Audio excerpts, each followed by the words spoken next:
Hello, and welcome to Two Dancing Clams. This is a Blender 3.4 tutorial showing how to create an arched stone vault using geometry nodes.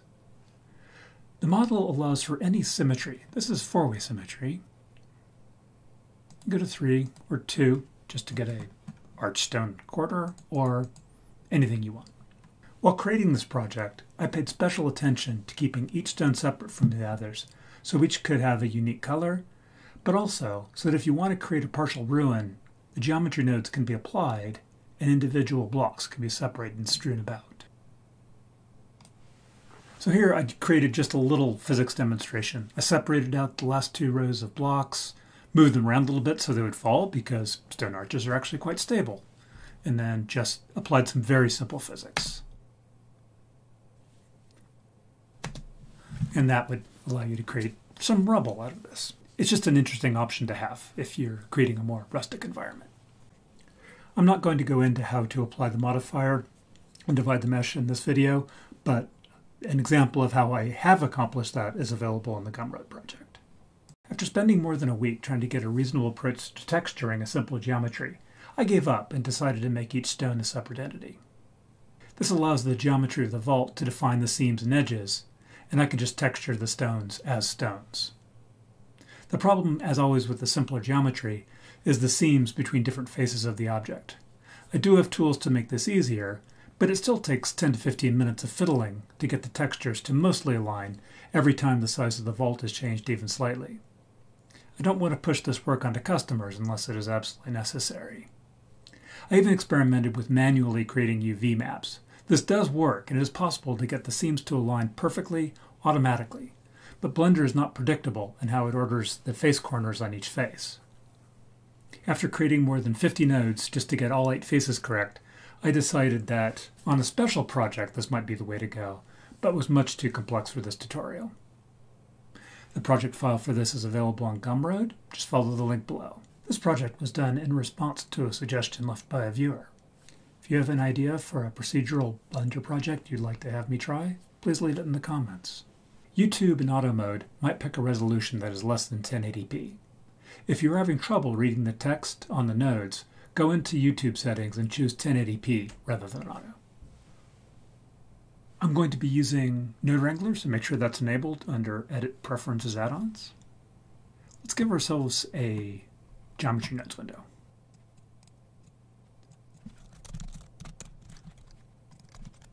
I want a cube, but I want a cube with slightly different dimensions from that, so I'll just create a new one.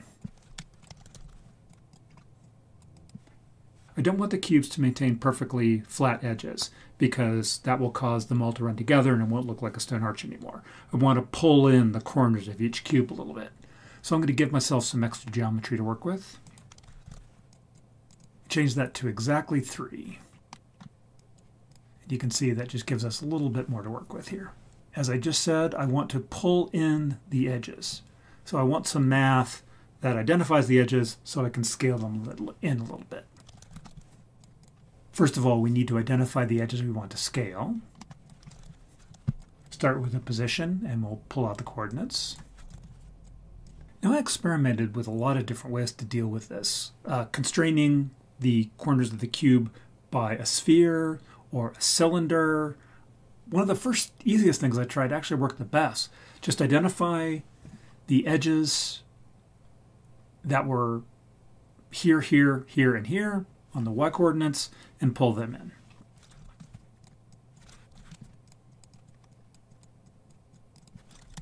So if the absolute value of y equals 0.5, that means we are here or here. Now I need an amount to move the edge by. And I want this to be under control of the user, so I'm going to take this value, drag it out into space, enter group input, and that creates a new group input. If we go to the group tab, we can see this value here, and I'm going to call it Bevel amount. And also, if you go to attributes, you can see it also popped up here, so we can control it. And then this is going to be a number where 1 is no bevel, so 0.98 or so should work well for that. And we're going to modify the X and the Z values only.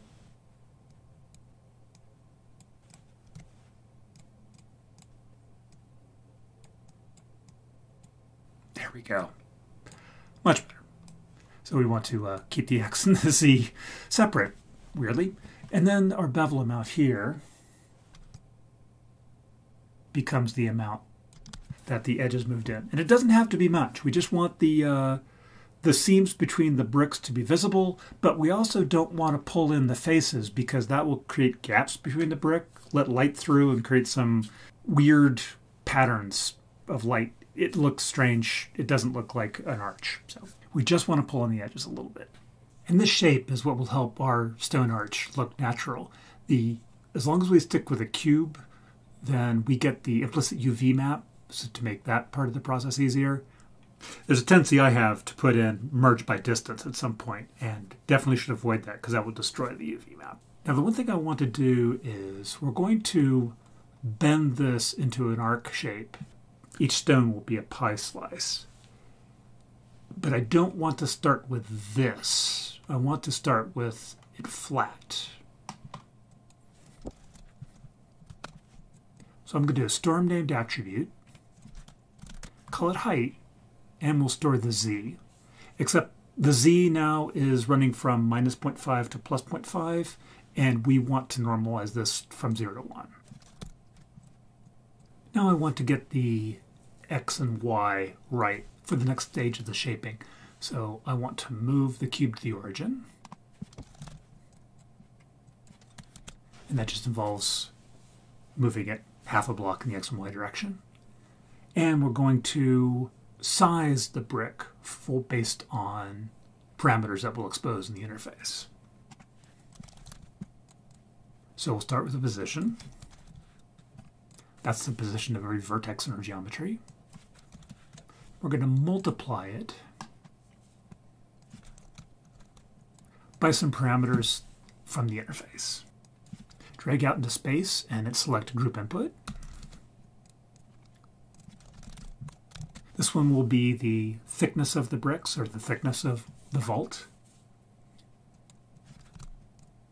We also need to know the depth of each stone, so we'll get that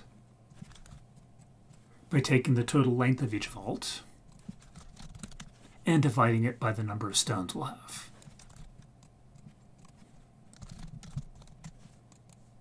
And that last one will be an integer because we're going to have an integer number of bricks. So I'm going to make the vault length 2 meters. I'm going to have 19 divisions. So we'll give the vault a little bit of thickness at 0.2. That's about right. Now we want to move this away from the Y origin.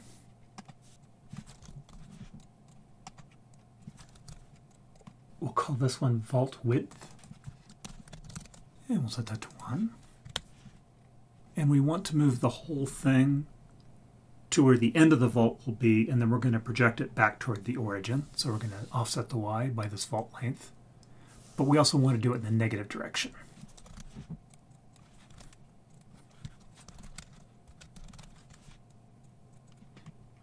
We want this vault width to be the width from edge to edge, not the width from the origin to the edge, so I'm going to divide this by 2. There we go, and that's the floor plan of our brick. And now to get the pie shape, we need to introduce a vector rotation. This is really easy. So what we're going to be rotating is each vertex. And we just need to pick the angle. So what I want is a new parameter here. This will tell me the number of bricks to complete half a circle.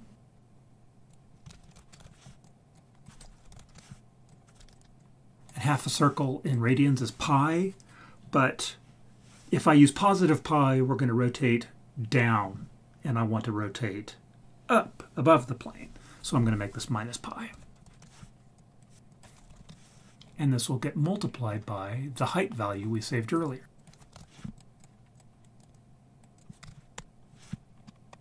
And the axis we want to rotate around is the y-axis. There we go. That's the basic brick shape. So again, we took our cube, we came up with a height value, and we're rotating every point around the y-axis based on that height, and we get the keystone shape. Now we have a single stone. I want to duplicate this to create a stone arch. So to do this, we want to use duplicate elements. Now there's an interesting thing with duplicate elements. If I duplicate the faces, then what will happen is the individual block will get duplicated but turned into a single mesh, which means we lose the advantage of the basic cube shape and the UV map that goes along with that. I want to preserve the basic cube shape. The way we do that is by creating an instance out of it. And we duplicate the instance. So now each block gets duplicated as a individual thing, and when we realize it at the end, they'll come back to being blocks instead of just one giant mesh.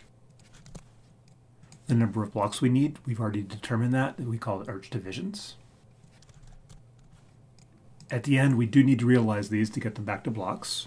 And one thing I want to do right now is when we go to texture this, we'll want every block to have a unique number.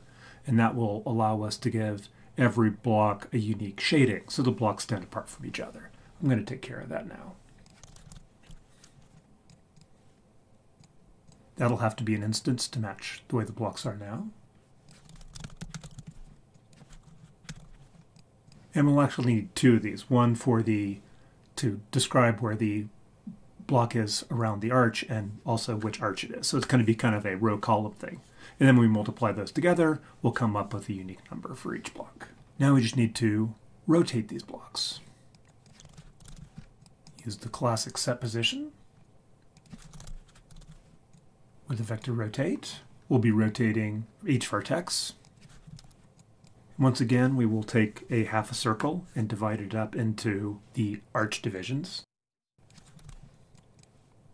And similarly to what we did previously, this would be pi divided by arch divisions, but I want it to go the other way, so I want to make it minus pi. If I multiply this by the duplicate index, this means the first block doesn't move at all. The second block moves by 1 increment, the third block moves by 2 increments, etc. And of course we need to get the axis right, which again will be the y-axis. And that looks really nice. So that's a single stone arch. Now the task is to turn this single arch into a stone vault by duplicating each arch. It's going to be almost identical to what we just did. Create our current geometry instances, duplicate it, and then realize it again.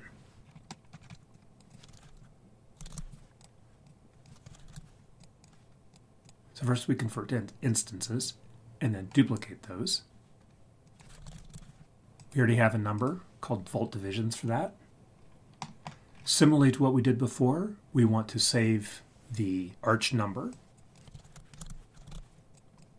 store it onto the instance. By multiplying this number with the number we stored previously, now every block in the entire geometry will have a unique number associated with it. So you want to offset each row, and we have a way to do that. We will divide the vault length by the number of vault divisions. And of course this will be in a set position. Create a vector out of that, and we'll just offset it. And there we have it. Things are coming along. And before I forget, these need to be realized. Now the trick is, if we just rotate this vault and join it to other vaults, we wind up with a mess in the middle of intersecting bricks. So we want to put a bevel on the end of this so that every vault will match perfectly with the next vault. We do this is to create some planes, and we'll use those to do a raycast. So let's create a couple of planes. Start with a line that we'll define by endpoints, just 2 of them. Create them nice and long.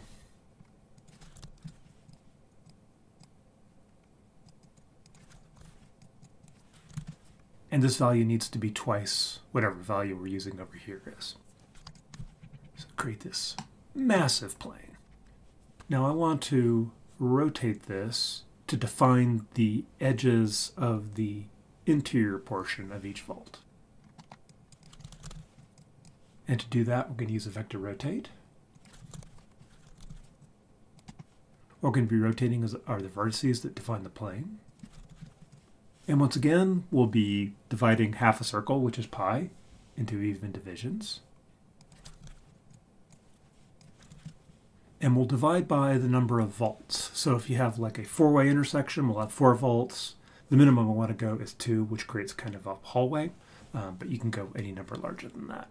And we'll want a new group input value to store this in. Call this vaults and make it an integer. I'm going to do 4 vaults to start with, just because 45-degree angles are easier to visualize. That's 1, but we need 2 planes to define the end of the vault.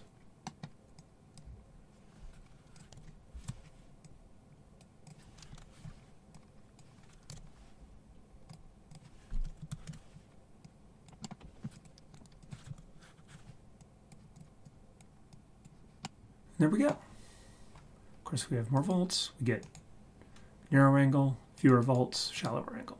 Perfect. Now this next part is deceptively simple. We just want to take all of these stones that go beyond these planes and push them back to the plane. So these planes will be the target geometry.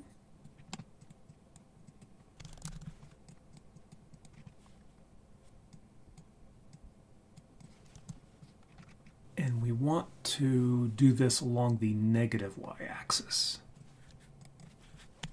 And there we have it. So the end of the vault is sheared off. And also importantly, there's a number of ways you can do this, but by arranging the geometry like this and doing the raycast in this direction, we don't leave anything inside the vault either. This is just harkening back to a number of things I tried that didn't work.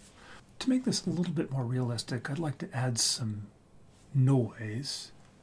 Also, maybe make these bevels a little bit more prominent. Bring it down to 0.95. Yeah, I want the seams to stick out. Okay, noise. I want to do a classic noise texture. We need to normalize it and scale it because it's always much too much. And indeed, I don't find this sufficient control. It's too heavy a hand. So what I usually do is give a more finely adjustable input. So we'll adjust this number, divide it by 100 and put it into here, which gives a lot more detail level control. Add this to the position of each vertex.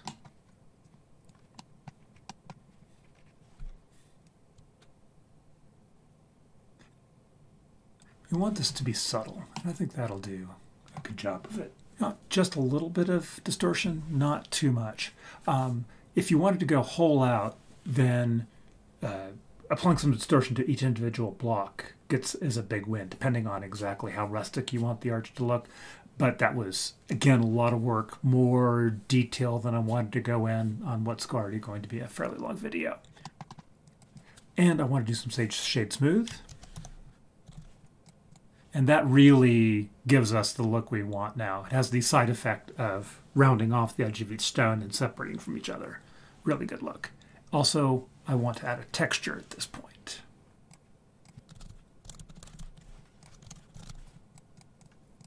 Mostly I just want to do that before I forget about it.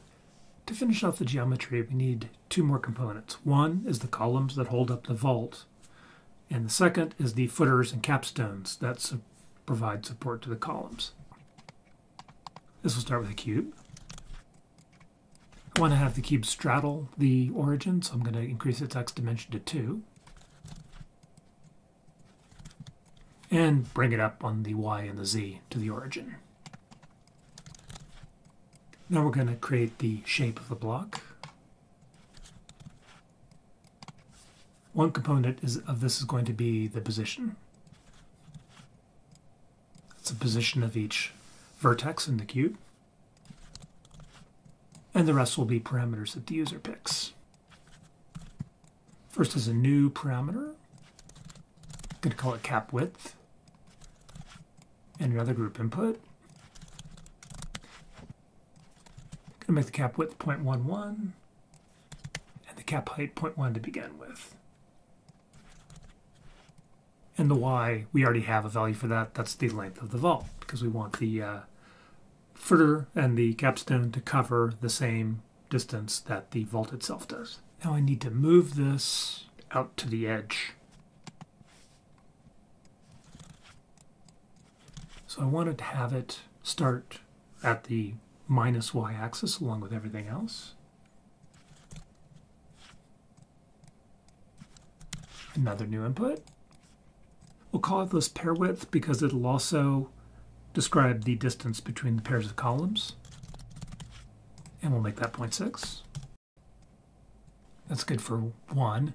Now we want to have a pair of these.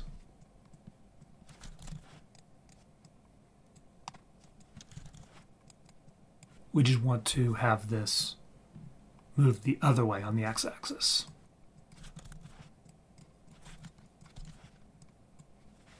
So multiply the x by -1 to change it to the other side of the axis, and then multiply y by 1 to preserve that. And now we have our footers.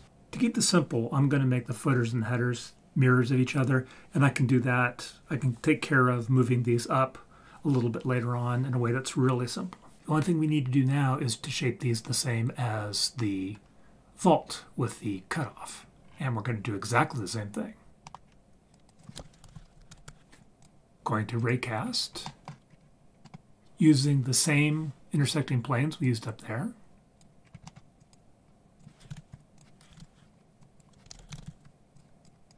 And we'll change the vertices that, when raycast back this way, intersect those planes. So we want to only move the ones that are hit, and we'll use the position where they hit that wall. And that's all we need to do there. Before we leave this, let me just add a texture.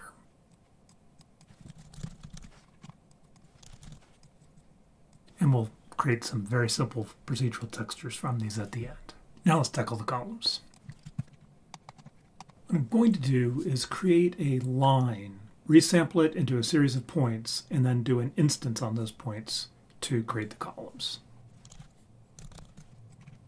So the beginning of that line will be more or less where this column is.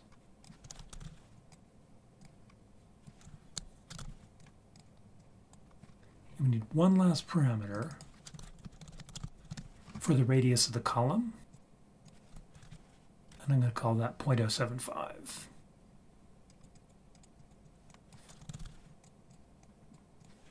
And again, we're building out along the negative y-axis, so I'm going to multiply that value by -1 in the y only, and then leave the x and z 0. Now this is some math. I debated showing the derivation of it. The math is actually pretty simple. The derivation takes a while, so I'm going to skip it. But you're just going to have to trust me. What I'm attempting to do is locate a column where, at the intersection of the vaults. Now, because we don't know the number of vaults, if it was 4, it'd be really easy. We have some nice right angle math there, but it could be 3, 5, 6, 7. So then you get into some fairly heavy-duty trig that actually boils down to just a couple of nodes.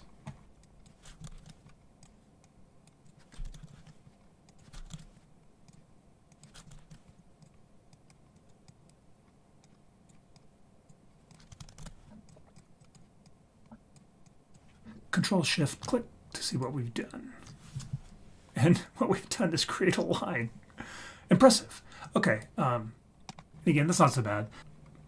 Take -pi, divide it by the number of vaults, take the tangent of that, use that to divide the pair width, and then we use that as the y-coordinate. As I said previously, we want to resample this into the number of columns that we want, as the number of points on the line will determine the number of columns we place along it. I'll call that column pairs, and I want 4 to begin with. Next, we want to move this line to the exact place the columns will be, and that will be mathed very similar to what we did for the footer.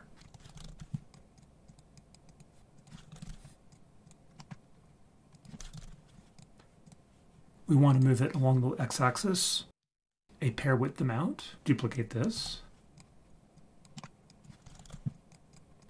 and we want another copy of it moved in the opposite direction. That defines the locations of our row of columns. Now let's place the columns. Use an instance on points. We'll just use a basic cylinder. One thing I remember learning back in 6th grade is that in classic architecture, the columns are actually wider at the top than the bottom. So if you're standing at them looking up, they look more square. I'm not going to do that.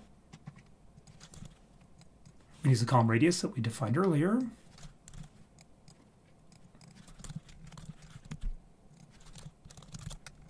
And create a new variable called column height, which is defined at point 1. Rather, 1. That's better. Now there's a slight issue here because I'm going to duplicate each vault with the columns, the footers, the capstones, and the vault, and I'm going to rotate it. So when we do that process, this column on one rotation is going to overlap this on another rotation. And even though I've been a little bit careless about the geometry so far, if you have two things that completely sit on top of each other, it always looks terrible. So I need to get rid of one of these columns. So I'm going to do a not equal test. I'm going to be testing the index, which is a number between, like on this, the indexes are going to run from 0 to 7. And you can see we automatically got rid of the first column, but I don't want index 0. I actually want to get rid of this one or this one. It doesn't really matter.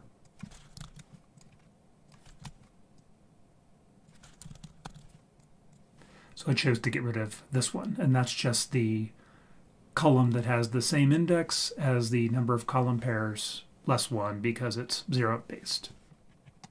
Couple of less details. If we're going to texture these, they need to be real, so let's realize them. We also want to shade them smooth and give them a unique material.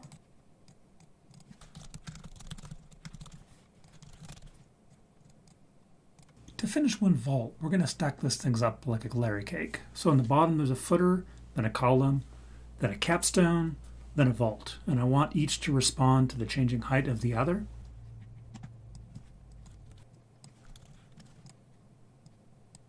So what I'm eventually going to do is join these together after moving one of them. But I'm going to do this 3 times. So let's create a group. Control G. Call this one top, bottom, and we'll call the output joined. We're going to leave the bottom geometry where it is. We assume it's already been placed where we want it. The top geometry is going to move with a set position, and we're going to use the bounding boxes of the two to ensure that every part of the top is above every part on the bottom. So I'll subtract these two.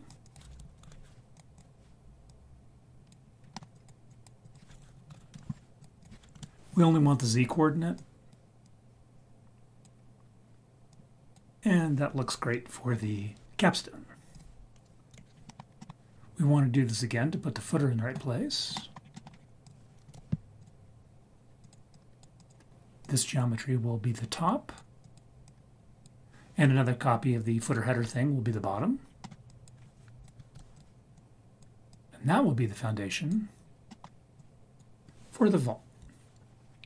And that is one section of our finished vault.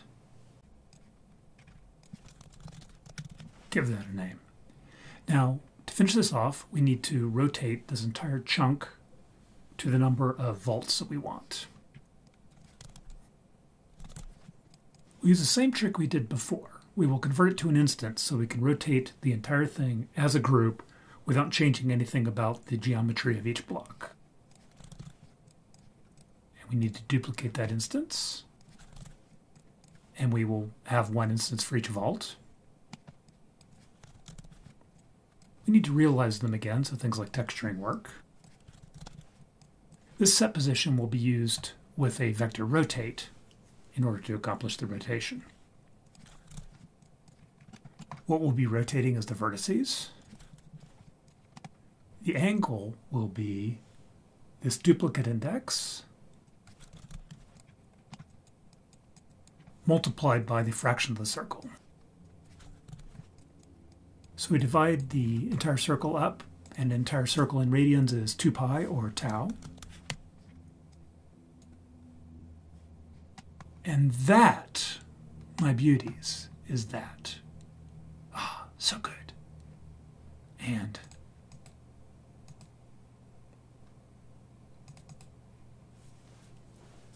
yep, that makes me very happy.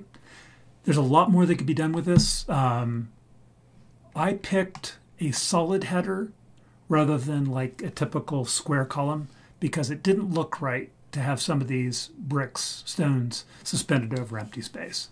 I think the best look would be if there was like a solid foundation along the top or maybe several long blocks, and then the columns had individual footers to them. So many things you could do with this. I just have to pick the line on detail and do that somewhere. So if the geometry is mostly what you're interested in, this is the completed project. I'm going to spend just a couple minutes and really quickly come up with some procedural textures to give this final bit of realism. Before doing the texture, I like to cheat a little bit with the light. Convert it to a sun. It's not as fancy as a multi-light setup, but it usually does the job. And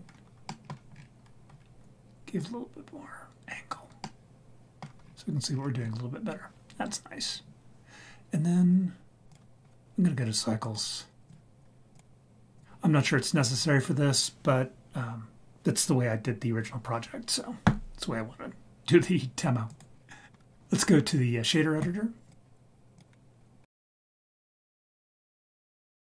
This is the most important one because it has the most impact on the final look. A dot to center everything. I want just a little bit of noise to start with. It's going to be 4D for reasons that will become apparent soon. Control T, again, this is a node wrangler feature because I want the texture coordinate.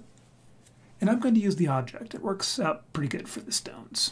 I want to give this some color, so I'm going to use a color ramp. And I want this to have a brown color. So I want this to have a color of F5D1, kind of a creamy color, and I want this to have a dark brown color, 7B6350. I want to narrow them up to create a contrast between the two, or tighten the contrast between the two. Excellent. Good first start. Now before we created two variables, and I want to use those now.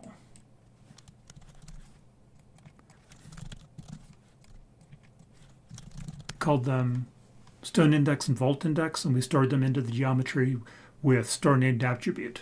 Those are available to us here.